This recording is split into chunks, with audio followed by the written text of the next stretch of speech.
Colleagues, do permit me to say a word or two about the Institute. So the Institute has 3 pillars: research. So we commission research. People ask us to come to do research for them. We've done several EDI culture reviews or anti-racism reviews. We've done all kinds of research projects to do with EDI.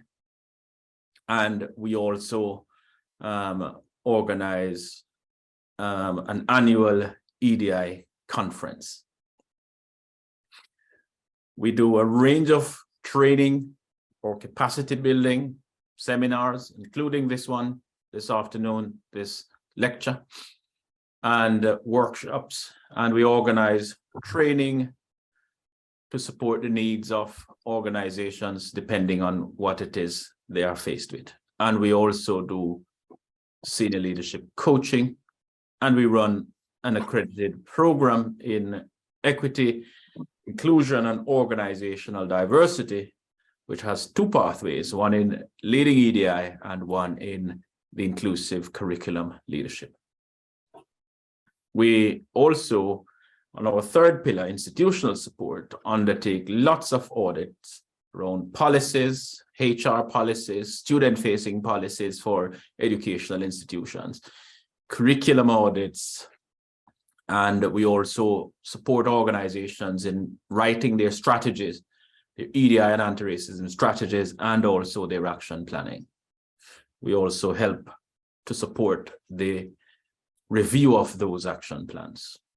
And crucially, we are the only independent, autonomous specialist equity, diversity, and inclusion institute in the whole United Kingdom of Great Britain and Northern Ireland.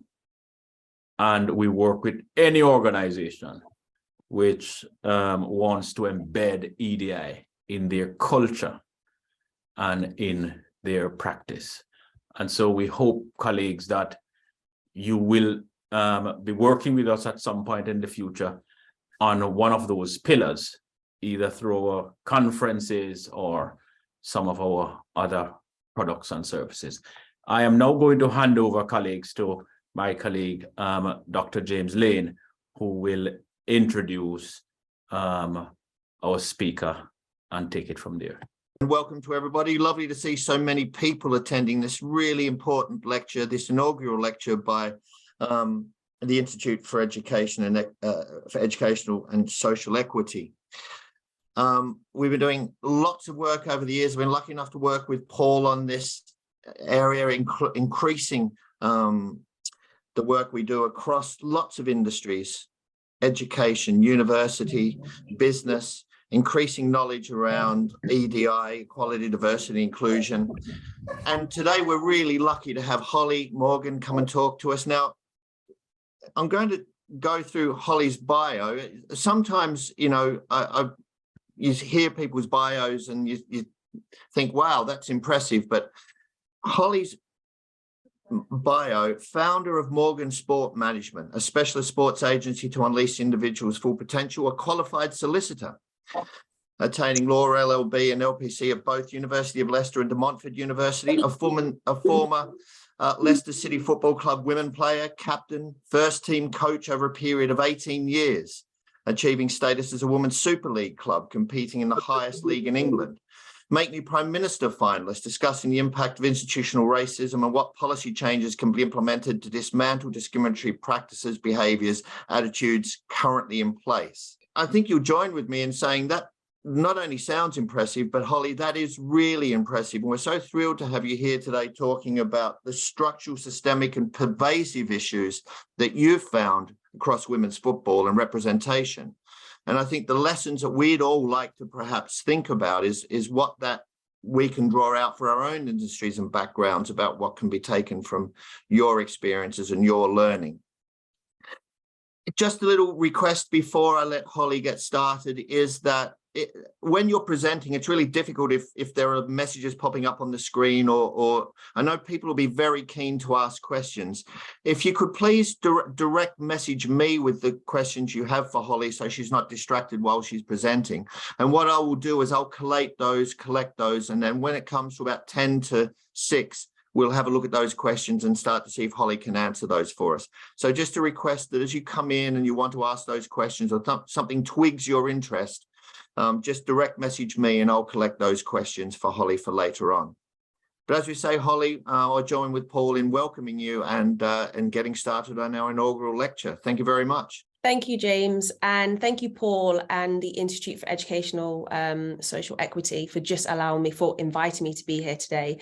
Really do appreciate it, and I'm really excited to kind of express my thoughts and opinions on the lack of representation in women's football. And I look forward to receiving some questions from you who are listening to see if I can answer them and to be able to provide a little bit more information on what the problem is and what solutions I think we could put in place to make football for women in this country better. So I'm going to now share my screen so that you can see the presentation. I'm going to be mindful of time because I know this is something that I can go on for hours and hours. So James, if you have to let me know that I'm running out of time, please do, because it's very likely to happen. Okay, so the question is, representation in women's football. Why are we not there yet? And challenges faced in the sporting industry and what solutions can help overcome these problems? Yes, thank you, James, for the introduction and letting people know of my background. For 18 years, I was at Leicester City Women's Football Club. So I started as an 11-year-old. I went through a grassroots setting, and then I went into Leicester with the academy setting, and then I made my way into the reserve team and then the first team.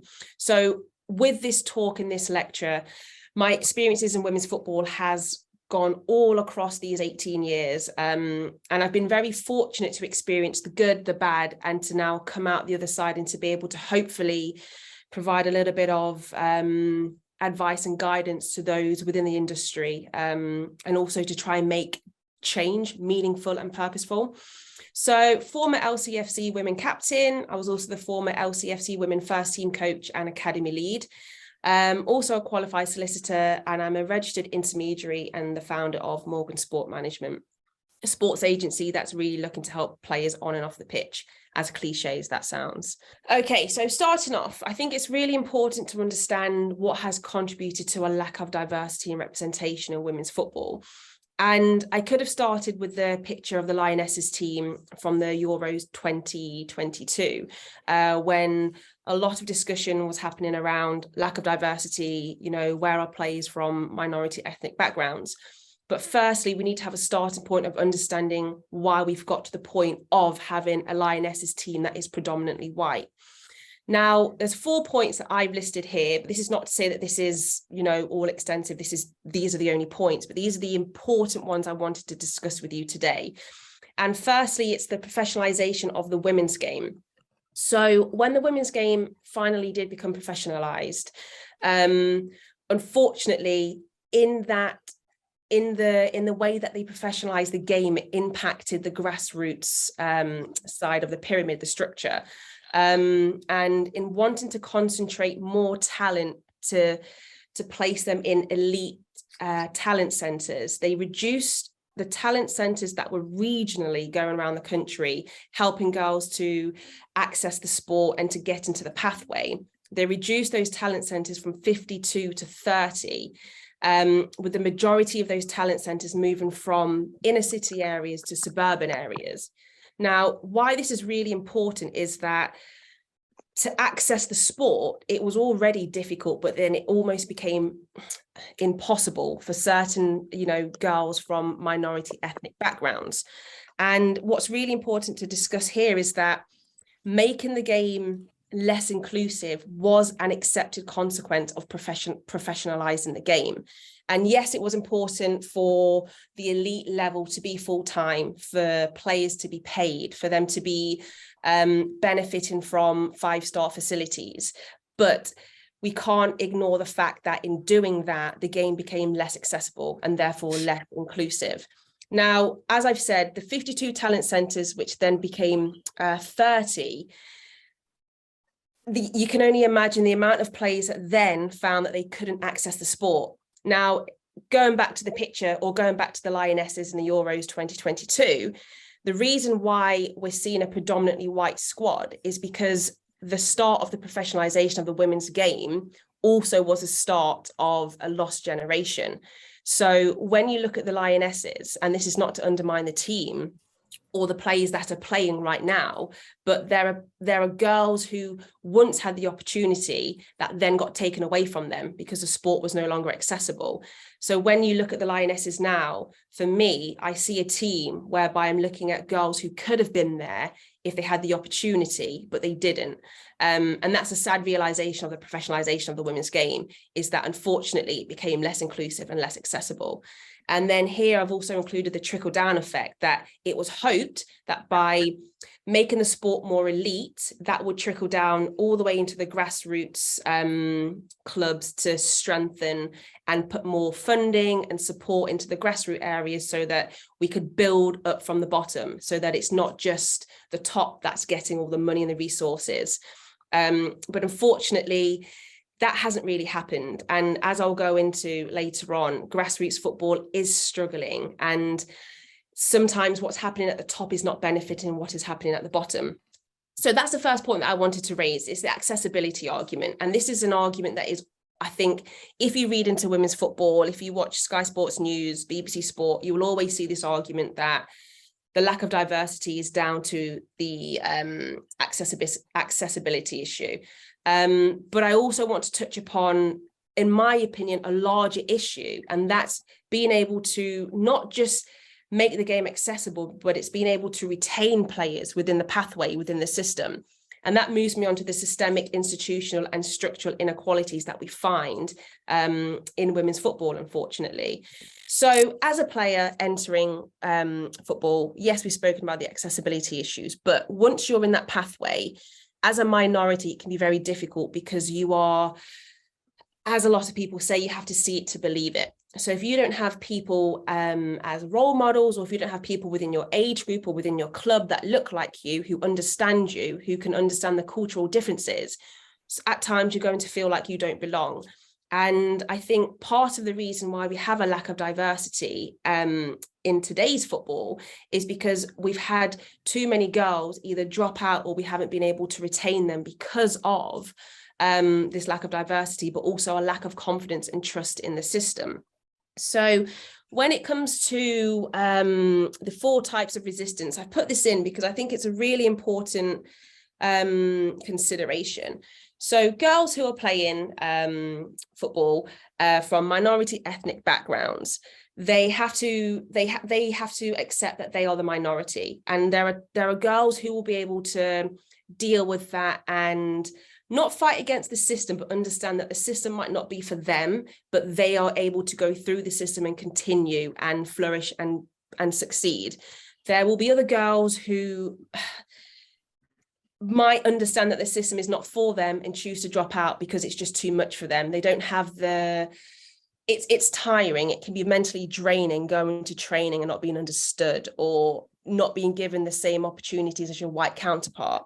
But then there could also be girls who are entering the game who think, you know what, there are issues here. I want to speak out. I want to do more. I want to ensure that for the next generation, I'm leaving them in a better place.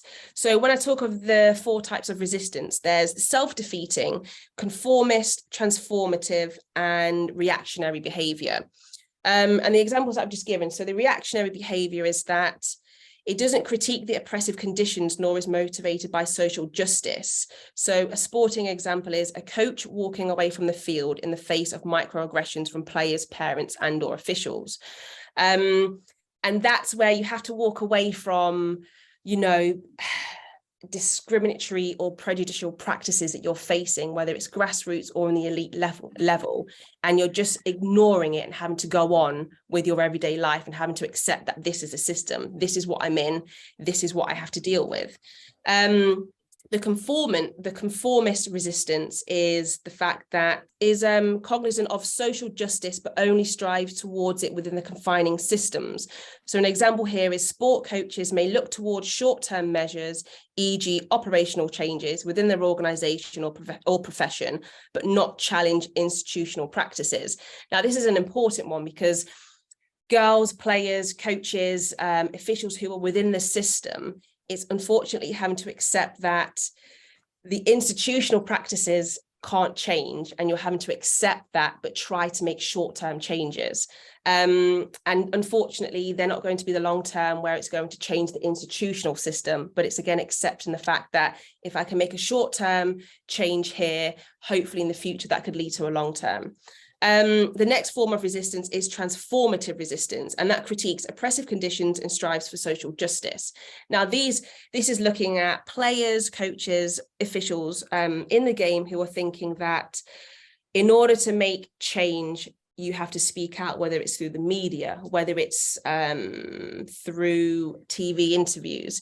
But my main point here is looking at these types of resistance is that not all people are going to be the same. So not all people are going to have the strength or the confidence to be able to talk out on the issues. Not all people are going to have the strength or confidence to make institutional changes within the system. And some people are just going to drop out because they don't have the mental capacity or the energy to be able to deal with it week in, week out, and having to face microaggressions on the daily. And that's an important point for me because we look at the systemic, institutional and structural inequalities, but I think we miss too often what girls have to go through from grassroots level all the way through to the elite level on a daily basis. And I'm talking about microaggressions, whether that's not being able to be yourself because you think you're going to come across as the loud, angry Black woman, or it's not being able to feel comfortable in your skin because you're around people who don't understand you. And I think that's a big part about, I think it's a big educational piece that clubs need to look at as to how they can make the sport inclusive and players in their clubs, how they can feel valued and seen and heard. And from my past experiences as a player, as a coach, and being involved in academy football, I've noticed the importance of having people around you from similar backgrounds because they can have a better understanding of you as opposed to being around people looking through the same lens and coming from a similar background. My next point here is a lack of confidence and trust in the system. Now, sometimes parents might not want to bring their, daughters into the game because of a lack of confidence in the structural inequalities that are faced in football. And the main example that I can give here is what happened with Eni Aluko and Drew Spence with the discriminatory practices or behaviours and attitudes that they face by the then manager Mark Sampson. Now, having a lack of confidence and trust in the system is a deterrent because as an individual, you feel like you can't speak out. And this is an example of how it can be very difficult to speak out on these matters. Because as Eni Aluko said, during the investigation, when she put forward that the manager at the time told her to make sure that her Nigerian relatives did not bring Ebola to a game at Wembley. She was also spoken to in a mocked Caribbean accent, and another player was also asked how many times had she been arrested.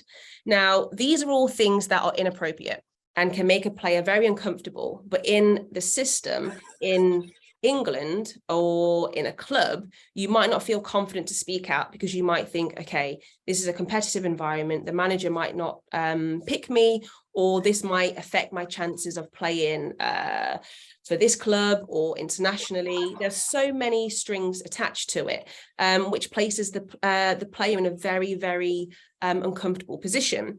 Now, Eni Aluko went on to say that when this came out and she took it further and there were many investigations and the way that the FA dealt with it was very, very poor.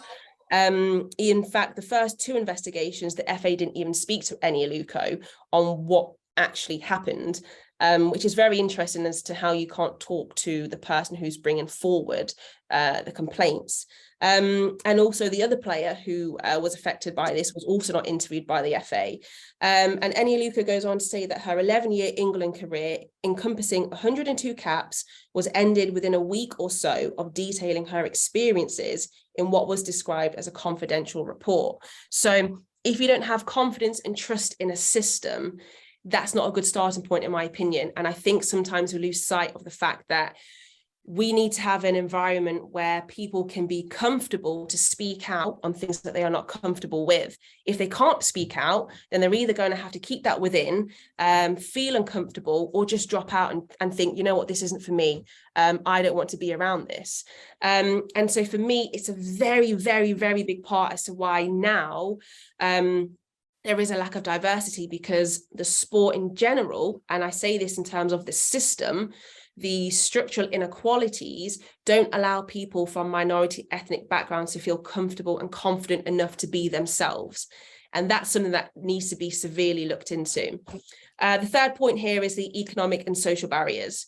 It's widely known that there's a struggle of working class ethnic minority families in Britain, and it is much worse. In fact, the Cabinet Office Race Disparity Audit published in 2017 said that Asian and Black households and those in other ethnic groups were more likely to be poor and were the most likely to be in persisted poverty. Around 1 in 5 children in Black households, 1 in 4 in Asian households, and 1 in 10 in white households.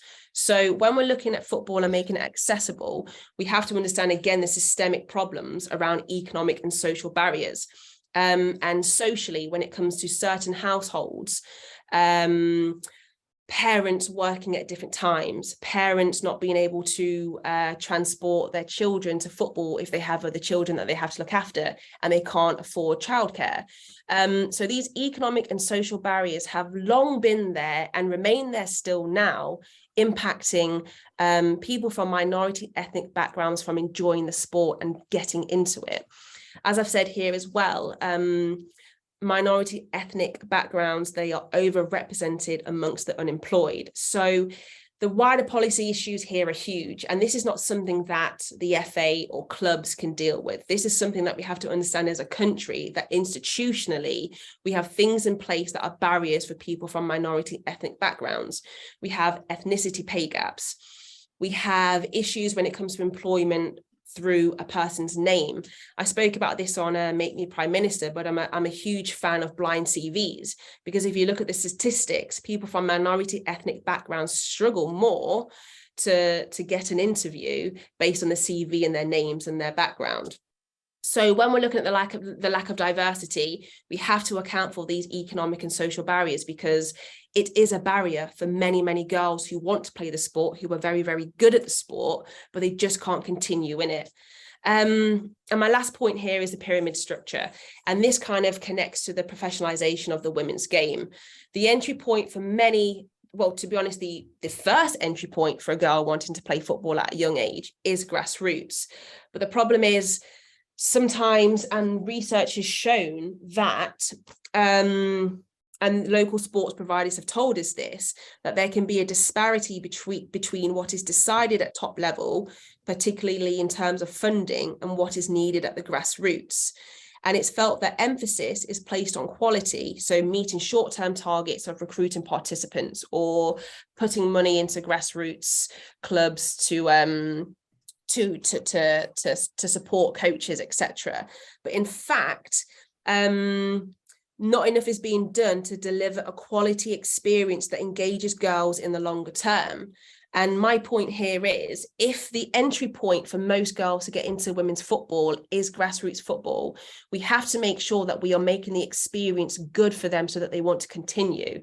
And again, it comes down to the pyramid structure, and again, the trickle-down effect, that if there aren't enough resources being put into grassroots football, yes, they might be able to get into it, but then they're not going to stay. And we have to look at how important grassroots football is to women's football. And it's said by various coaches and managers and players who respect where they've come from, and how that has helped and supported them get to the elite level. But if we're not putting more time and effort into the grassroots level, we're not going to be getting girls onto this pathway, because we're not keeping them there. So what we need to be looking at is encouraging long-term player development. And unfortunately, I was speaking with a club just the other day, and the impact that players, coaches and referees are receiving at the moment in terms of racial abuse has only worsened. So if players in the grassroots level are experiencing racism, discrimination or prejudice at that young age, what makes us think that they're going to want to continue playing football? So more needs to be done to tackle it at the grassroots level to ensure that we get them experiencing, well, having a happy, positive experience to continue them in the pathway. So they are just some points that I've raised that I think has contributed to the lack of diversity in women's football. And now it's time to look at some statistical evidence to see what is actually happening. Now, the Black representation in English football, there was a paper commissioned by the Black Footballers Partnership, who are a community interest company established to be a voice and a support for Black professional footballers. And the first set of evidence that I'm going to show you is from the men's game. And the reason why I want to show this is to see what's happening in both games and what lessons can be learned. So from this report, 43% of the Premier League and 34% of English Football League players are Black. That's a high percentage. Black players accounted for 14% of known UEFA Pro license holders who graduated under the FA, and 23% of all those license holders who were professional players between 2004 and 2020. This therefore suggests that the underrepresentation of Black players in managerial positions is not attributable to a lack of qualifications. So what's really important to stress here is that when we're looking at a lack of diversity, it's not that people from minority ethnic backgrounds are not qualified. They have the qualifications. It's just that there then is a barrier to get them to the next level. And as we see in the game, 4.4% of managers in the English game are Black. And we only have, at the moment in the Premier League, one Black manager. Now, it's also important to not just show that for managers or coaches, but there's a whole wealth of roles in football that still is underrepresented by people from minority ethnic backgrounds.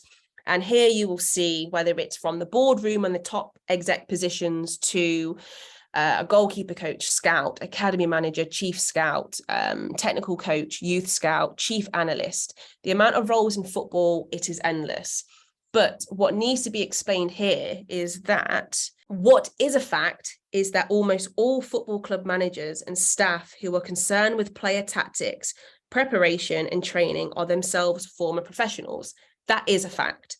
So 43% of Black players at the moment are playing in the Premier League. But Black players clearly face a constraint moving to the next stage in the process, because as you can see in these two pictures here, the percentages of Black people taking up roles, whether, like I said, it's managing, coaching, scouting, boardroom, is very, very, very low. It's disgustingly low, actually. And that's something that we need to change. Now, when we look at it on the women's side, and this is why I wanted to do a comparison, is because on the men's side, we can't compare it to the women's, because in terms of the pathways and the academy setup, it's different to the women's game. And it does allow players from minority ethnic backgrounds to get into the game. But what I want to emphasize here is that in the women's game, we need to learn from what's happening in the men's game, whereby there's a high percentage of Black players and players from minority ethnic backgrounds who cannot transfer their skills and qualifications into managing roles. In the women's game, we need to be better than that, and we need to find ways to ensure that players, coaches, managers have opportunities. But unfortunately, the evidence shows that less than 10% or 29 players from minority ethnic backgrounds out of a total of 300 compete in the WSL. This is far too low, in my opinion. There were 3 mixed heritage players included in the Euro 22 squad. And in the last decade, 72 women have been capped and only 14 were from a minority ethnic background. That's 19%. Currently, we have 0 WSL managers from minority ethnic backgrounds and 0 assistant managers. And this is very similar in the Women's Championship too. And WSL players, there's a point here which is not statistical evidence, but it's to kind of show sometimes the treatment of players from minority ethnic backgrounds. But there was a complaint from WSL players over a lack of diversity in the International Women's Day video that was put out by the Barclays WSL. Only 2 of the 22 players featuring in the 7-minute and 58-second video were of a minority ethnic background. So my point here is, and Hope Powell says it very, very well, people have done the mileage on and off the pitch. They have got themselves qualified and they are experienced. But now it's about the decision makers being proactive enough to provide opportunities. And that is clearly the stumbling block for many people in both men and women's football. Now, for me, it's been very clear that in women's football, there is a lack of coaches, managers and players playing in the league, and we have to look at how we can increase those numbers, because it's often said that the WSL is the best league in the world, and I won't agree to that until that league is representative of a number of backgrounds, of a minority ethnic backgrounds. And I think when we look at these numbers, we have to consider the fact that initiatives, programs have been put in place in the past to increase this, and the rate of change has been incredibly slow. And now I think it's time for more radical action, which is more purposeful and meaningful, to ensure that we do have more managers and coaches of minority ethnic backgrounds, and we do have more than 10% of players competing in the WSL who are from different backgrounds. Because as a young girl, 6-7 years old, if she's going to a game every weekend and she's not seeing somebody that looks like her, how is she going to ever imagine herself in that position one day? And this moves me on to my next point as to you have to see it to believe it. They're not going to want to get into the game if they can't see anyone that looks like them. This is something that I think a lot of people have heard a lot recently, especially with the lack of diversity shown in the Euros and onwards, really. And I think we have to look at the fact that, like I said, if you're a young aspiring footballer wanting to play football and you don't see somebody that looks like you, it makes it a lot more harder to think that you can get there. And I think this is a very important point to make. I don't know if you remember, but Edith Barber made a comment that a historic 8-goal victory for England as the Lionesses secured their place in the quarterfinals, but all starting 11 players and the 5 substitutes that came onto the pitch were all white. And that does point to a lack of diversity in the women's game in England, a point that is factually correct. It's not undermining the Lionesses at all, but it's stating a fact that there is a lack of diversity in the team. And it's a problem which this country has to acknowledge and accept and work towards bettering. Now, you'll also see some tweets that I've included on here as well, which goes to show how difficult the fight is, because once those comments were made, a lot of people were fighting back to say that it was actually racist for Edith to make those comments. And now what I want to make very clear is that factually, the team lacks diversity. Britain is a multicultural country, and we should be doing better than what we see in this picture now. It is not undermining the players in that picture, and it's not saying that the best 11 players should be playing. And it's definitely not saying that you need to insert 5 players from minority ethnic backgrounds into that team to make it fair. What we are saying is that when you look at this picture, we have to look at a lost generation. We have to look at girls that we have let down, who could have been there, who are not there. And we do not want to make the same mistake 10 years on. Now, are we doing enough to ensure that 10 years on, this picture is going to look different? I don't think so. I don't think the rate of change is quick enough. I don't think the actions put forward are strong enough to ensure change. And I think at the moment we have a lot of lip service. And I think that needs to change. But I just wanted to put these tweets out there to show how difficult it is sometimes to communicate a message to people that it's not pointing the finger at white people and saying you're at fault or you shouldn't be there. It's simply making it very, very clear to people that if you can't see a lack of diversity in this picture, then that is part of the problem. And I will go further into this presentation on allyship and how important that is to progress in the women's game. And we need more allyship in the game to develop girls football so that we have a better representation of players in the next 10 years' time. I have to talk about and touch upon developments within the women's game, because there have been developments, and it would be wrong of me to only talk about a lack of diversity and nothing's changing, nothing's working, it's all doom and gloom. Organizations, people are working towards making change, and I don't want to ignore that. And we see that with the developments taking place right now. Just recently, the FA announced that they are increasing the amount of talent centres that they've got regionally to 70, and that's to be established across England for girls between 8 and 16. So the point that I made at the very beginning of the FA choosing to reduce the amount of talent centres, now they are choosing to increase the amount regionally so that hopefully the game can be more accessible for girls all across the country, inner city and in suburban areas. Now, that's incredibly important because, as I said at the beginning, the game was not accessible for all. So hopefully the accessibility issue, we should see a change in 2 to 4 years' time. And that's what the FA have said. Now, we won't know what impacts these changes will have until the future, but we can only hope that by putting, these changes in place now, we can be hopeful that we will see changes in the future. Discover My Talent campaign is also another initiative that has been introduced, and it offers the chance to tell the FA that someone should be on the radar of the national team setup and clubs, acting as a bridge between grassroots and youth national teams. Now, the issue that we had before is that if you were in the grassroots setup and you were never you never entered the England pathway or the international pathway, it was very, very hard for you to get in there. Now, what this is looking at is any player, whether you're in the grassroots or whether you're already on the pathway, it allows coaches, parents, anybody to inform the FA that this is a player that needs to be looked at, that needs to be considered.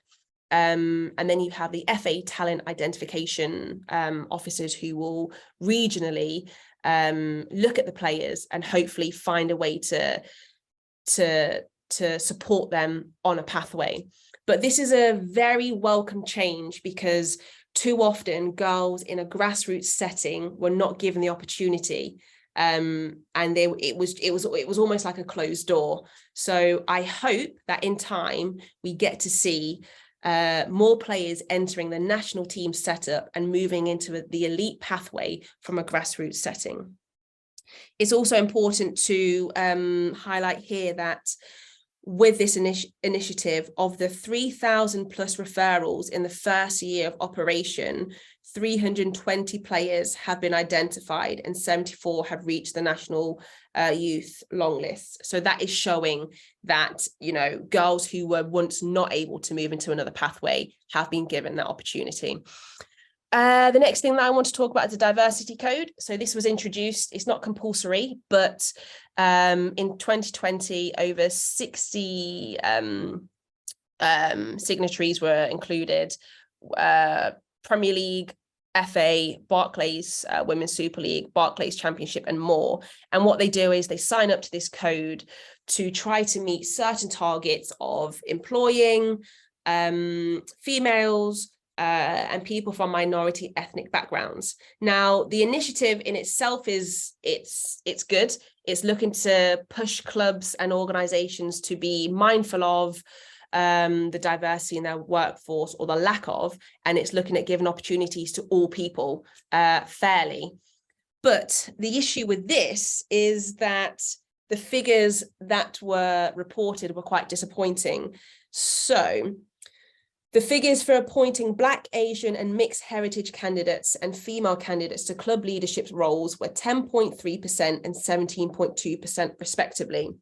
And this was well short of the targets of 15% and 13%. And it was in fact down from 17.8% and 19.8% in 2021. And in fact, the Queen Park Rangers director of football, Les Ferdinand, said that the figures showed the directive launched in 2020 to tackle racial inequality had failed. Now, it is hoped that this directive can bring about more positive change. But this is, I think, the issue in women's football and men's. It's the same, is that initiatives are put into place, but how much change are they really making? And the main thing that I want to stress here is that I don't want to see a Lionesses team in 10 years' time that still has a problem with diversity. So what are we doing? And are we really being meaningful in what we're putting together? And the last thing that I've got here is the Let Girls Play. Now, this is looking to inspire and empower communities and schools in unlocking equal opportunities for girls to participate in sport. Now, it's widely known that football in schools is not equally,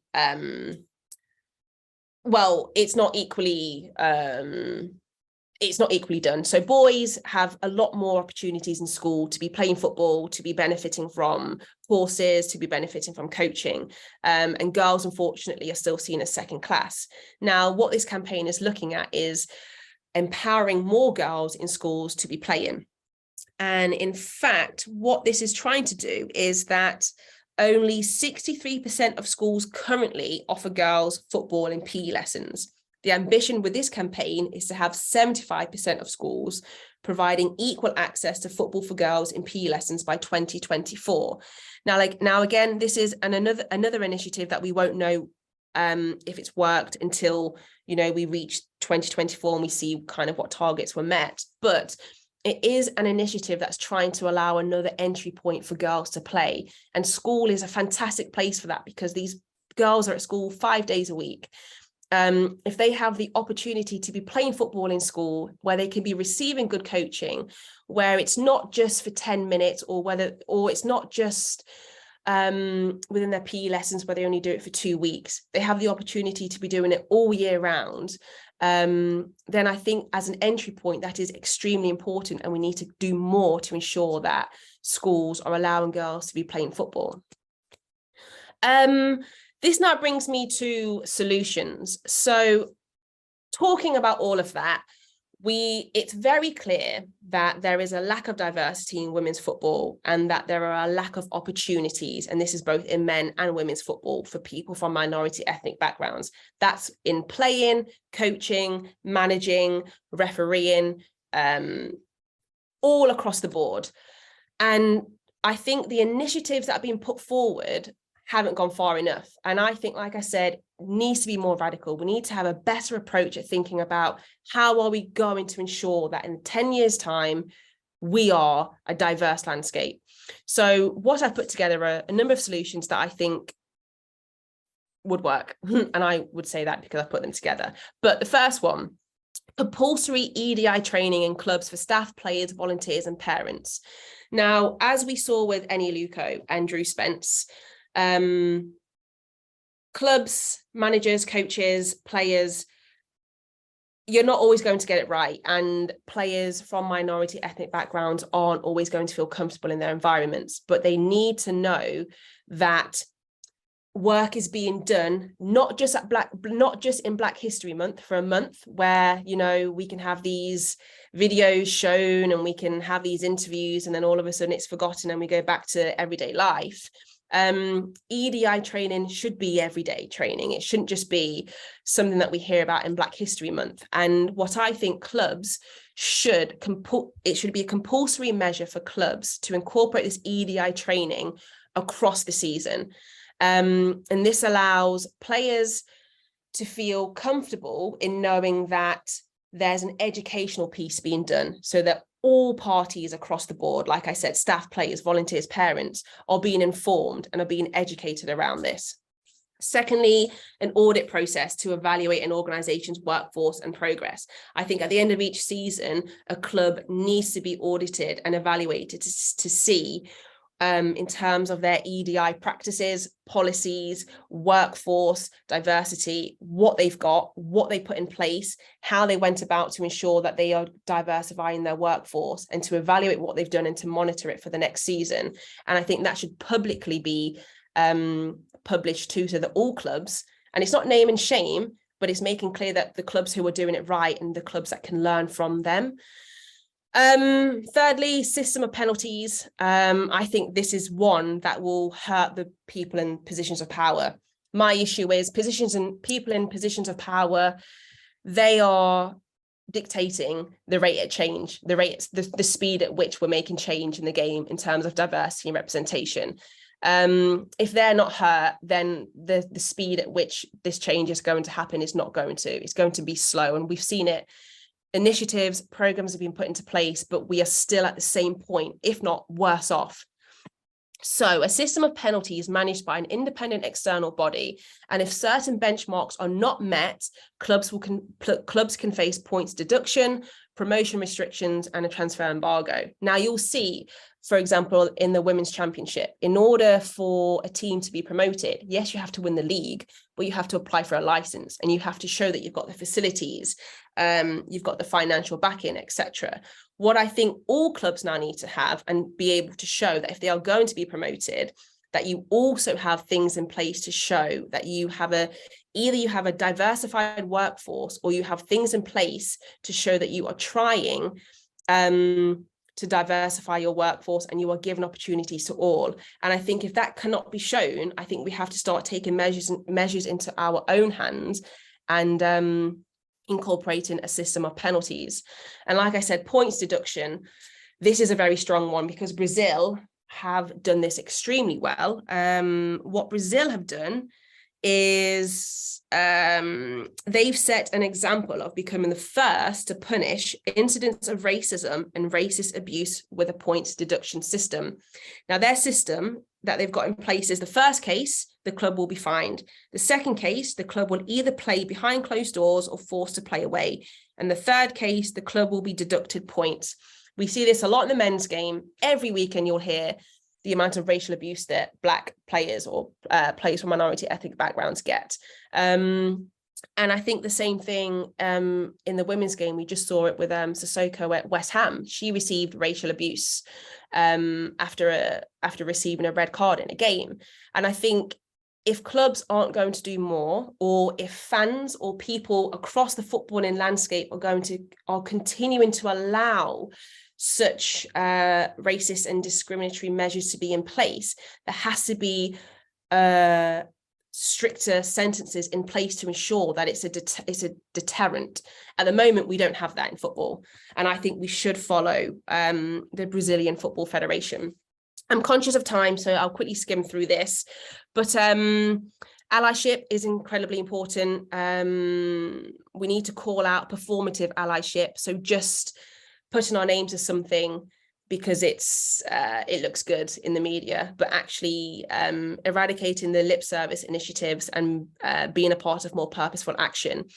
And the last point is a review of the FA points-based system, but that is a whole matter on its own, which I'm not going to have enough time to talk about, but it looks at how players from different countries can come into England to play.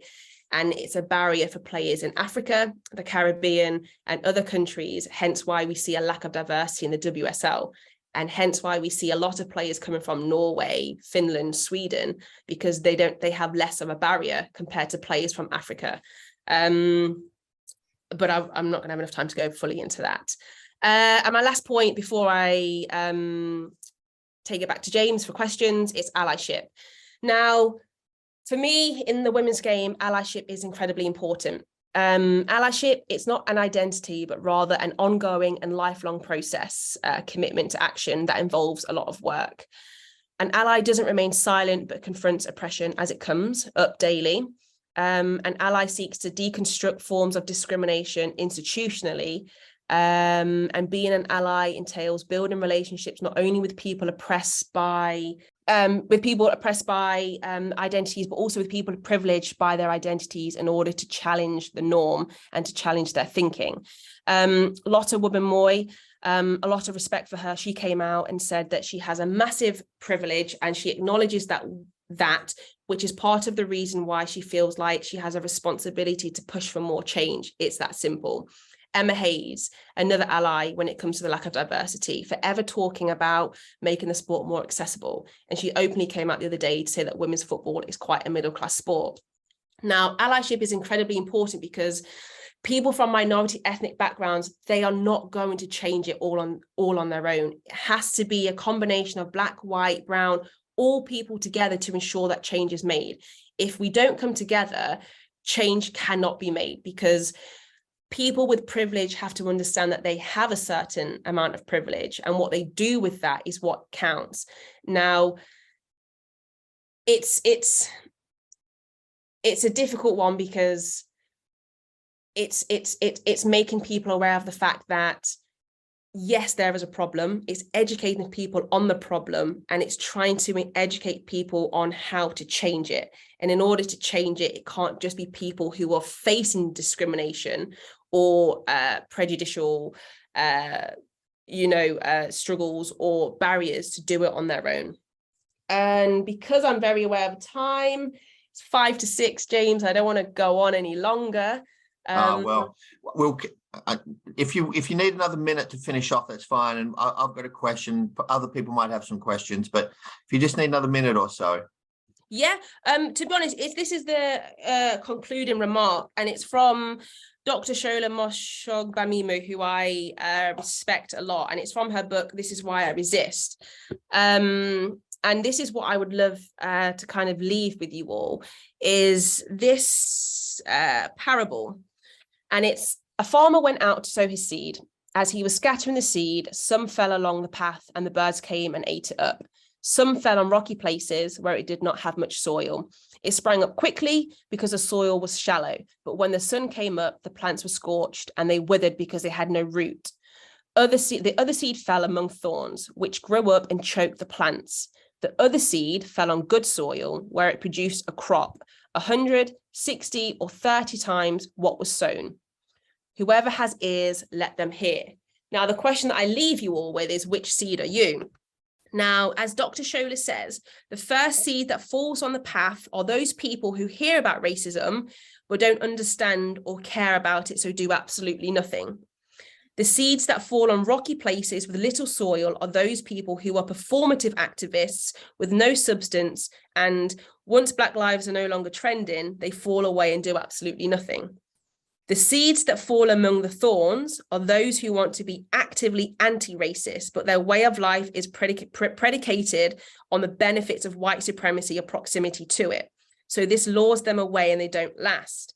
But the seeds that fall on good soil are those who are maladjusted to injustice and inequality, those who understand the urgency for change, and those who are ready to prioritize the lives and liberty of others.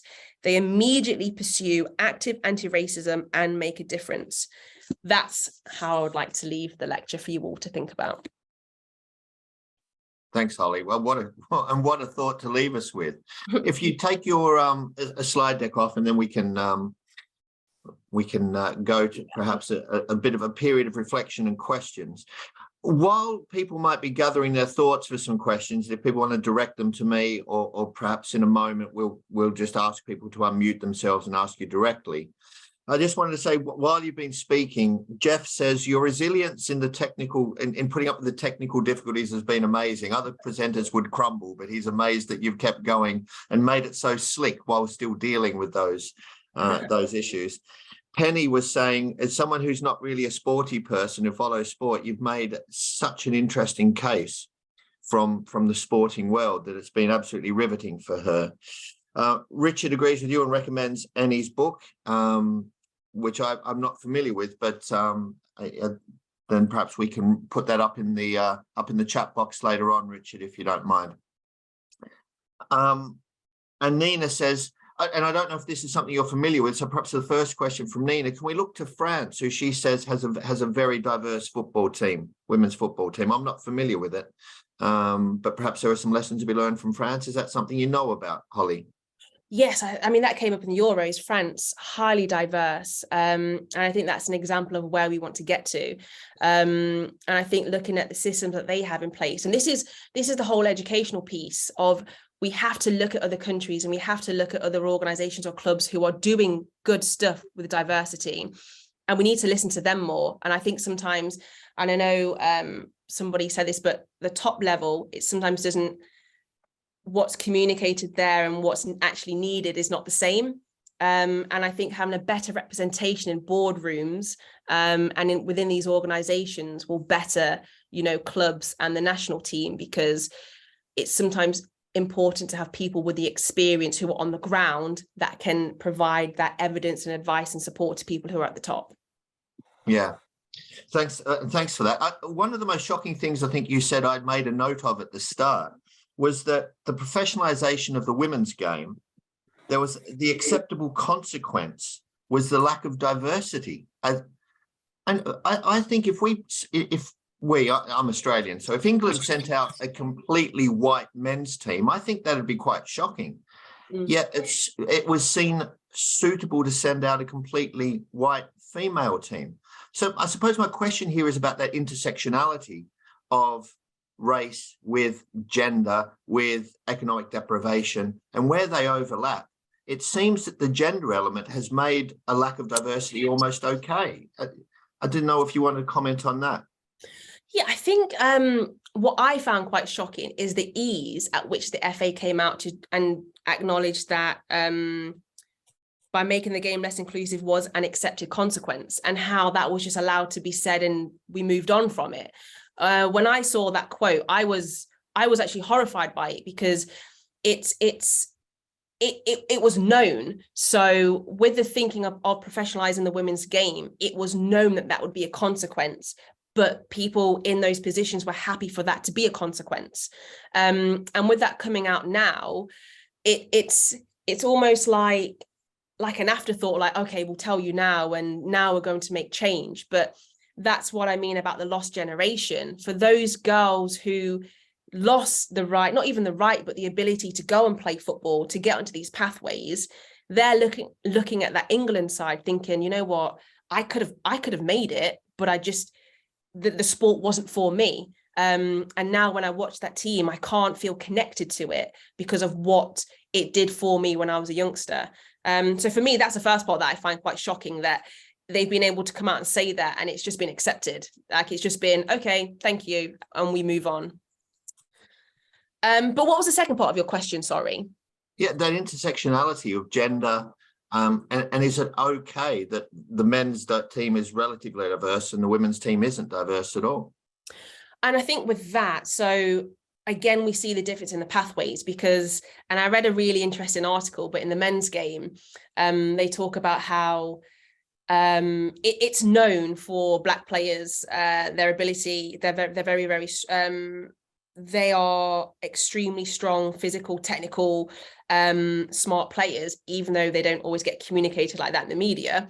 But they're smart, because at the end of the day, football on the men's side, it's money. So to win, to get into the Champions League, to gain promotion, you need the best players.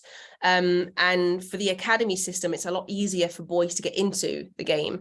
And I think that's why you see more Black players in the England squad than what you do in the female side, because the pathway first to get in is incredibly hard, and there's not enough resources or money on the women's side to really allow as many girls as possible from deprived areas or inner city areas to get into the game. Yes, work is being done to improve that, but it's nowhere near as close to the men's side. And that's why you see more players coming through the system on the men's side. And that's why you see a more diverse England team. But I say diverse, but then you also look at the coaching setup, or again, the roles that I said, it doesn't have to be players, but coaches or physios, S&C department, that there's still a lack of diversity there.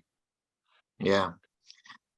Thanks for that. The questions are coming in, and there's a question, and it's about white allyship as well. And you finished on that, and I think that's really helpful. And I think white allies acknowledging the weariness our colleagues must feel in carrying the burden of perhaps that EDI challenge all the way through their lives. What more, I mean, I know you finished a bit on it, but perhaps just to expand on what more you believe what white allies could do to support EDI developing in women's football, but even more broadly as well. Absolutely. So an example, I saw a video of Leah Williamson not too long ago, and she was talking about how the Arsenal squad, predominantly white, even though the area that Arsenal is based is, you question where are the diverse players. And she said that players within Arsenal were challenging the powers above and asking questions and asking, where's our diversity? What's being done for that? And that's allyship. That's noticing the problem, but not just noticing it. And I always say this, but it's not just posting on Instagram or wearing a "Say No to Racism" t-shirt in the warm-up. It's actually taking action and going to the powers above and questioning them and putting them on the spot. And for me, it's got to be, it's daily scenarios. It's got to be players and people recognizing that in the environment, that's not right. Or hold on, where's a diverse staff? Or it's players and it's all parties on a daily basis calling out acts of discrimination or prejudice. It can't just be, like I said, in Black History Month. And I think that's really important for white allyship. And it can't be performative either. And Dr. Shola, again, she said that performative activism, it's merely shallow content. It's not helping, it's actually putting us back more. And she said, progress is inevitable. To be an ally, be part of it. Fatigue is not an option, and be consciously and intentionally anti-racist, both individually and institutionally. So it's challenging individuals and it's challenging institutions when you see that something is not right, and it's not being silent in those, and it's being strong and brave enough to speak out, even though you've got a privilege and you benefit from that privilege. It's knowing that by speaking out, you might no longer benefit from that privilege, but you're doing it for the greater good. Yeah, and I just want to thank Catherine Harper for that question as well. She was interested in that white allyship. And just think, we spoke about it just before we came on air, didn't we, about increasing, it's there in the background for some people, but if everybody's pushing harder, it just raises the priority. So it comes to the foreground instead of resting in the background of leaders' minds. Absolutely. I think we all saw it with the European Super League when fans weren't happy. Yeah. And did you all see how quickly chief execs and clubs just decided, okay, no, I think it was 2 or 3 days after, fans were going into clubs, ripping down the goals and everything. Now, if the same amount of energy was used to deal with the lack of diversity and representation that we have in football, in sport, then just think about how much change I think would have occurred by now. Yeah, absolutely. Okay, we're coming to the end. We've got a last couple of minutes, and I know I've been asking questions. I've got some questions on here, but I just wondered if anybody had a burning desire to come off mute and ask Holly a question themselves. A. Boathanger said, can I ask for them? Okay. In terms of men football, is there any Black manager that you think deserves to manage an EPL team at the moment? Honestly, I don't think it's about deserving. I could name a whole host of Black coaches that I've been fortunate to come into contact with. Yes, I'm not going to name them. There's too many, but I wouldn't say that they're deserving. I would say that they have the necessary qualifications and the skills to be in that job, and they should be seen for that. And unfortunately, they're not. And I think people will always use the examples of how easy it was for Steven Gerrard or Lampard, Joey Barton, for the amount of times he has been involved in many things outside of football, and he constantly, is just recycled, or the ease at getting jobs. There's the sad reality is there are far too many great Black coaches or from minority ethnic backgrounds that should be coaching or managing in the EFL right now. Yeah, absolutely. Leah, would you like to ask a question? Come off mute. I can see you've just asked if you can. No problem, A. Boateng. I don't know what your first name is, but no problem. Just saying thank you for answering the question. Yeah, so my question is, so I've kind of gone through the football coaching ranks and everything, and I worked through the London FA, which was amazing. When I was there, and it's something that's really been a bugbear for me in terms of kick racism out of football, etc. I've always just seen it as tokenism, and you get to a certain point where those who are on the board and everything, they'll get to a certain point, but there's almost a fear to go further. And don't get me wrong, there are people like Andros Townsend's dad and everything who will speak out.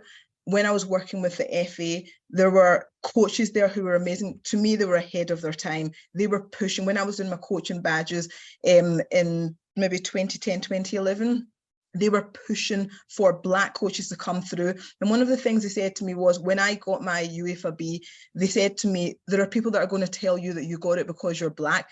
No one has done more hours in coaching than I did. He said he's never seen anyone. Every single day I worked, because the one thing I didn't want them to see was, because you're Black, because you're a woman, you're getting this. And that is the reality. But my question is, where do we go when you get to a certain point and you have all these people who are working to try and push things, but there's always so much pushback? Now, what happened with us was they did this mentorship scheme for women coming through football, and I was one of the mentors. I worked with a UEFA A coach. She was amazing, but it got to the point where they took us out and brought men in. So I almost see that the women get to a point, and whether it's race, and it tends to be they're trying to push Black people or people of colour through, but then it becomes really, really a really good thing, but the men now step in as well. So it not only takes the woman out, but it also takes people of colour. And for me doing it, I mean, there was Hope Powell. I did not see very many Black people. For me, I've always just tried to push through that barrier. It's not, I say it hasn't bothered me, but it was just the way I was raised, to be what you want to be. So my question is, I just can't see where the end game is, because there's always something that's stopping you. And that for me is so disheartening, and it's like, it's tiring. And so I guess my question to you is, where do you think it's going to go? Where's it going to end? How do we get there? And I know you can get people like Emma Hayes and all that on board, but if there's only that the small majority, eventually it will come to a head again. Honestly, probably one of the most frustrating questions ever, because the answer is just that there isn't one. Because you're right, it's already difficult being a woman in the sport, but being a Black woman makes it incredibly harder.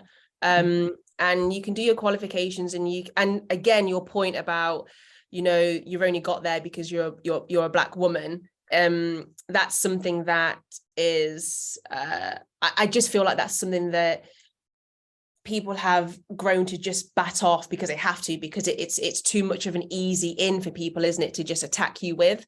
But to answer your question, I think it's a really hard one, but this is where I think allyship comes into it, because people know you've got the qualifications, you've got the skills, it's just been given the opportunity. And Hope Howe said it, it's breaking down those barriers, and it's been given the opportunity. But like, you can't go and get that yourself, because if you did, you would already be in it, because of your qualifications and your ability. It's people in the positions of power to be able to not even give the opportunity, but it's to see that you are the right person for the job, or whatnot.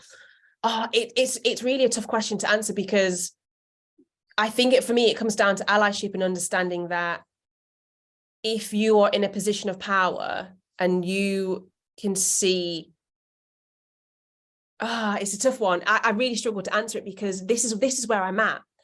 A great ball of frustration, because we're at the same point that we were 10 years ago.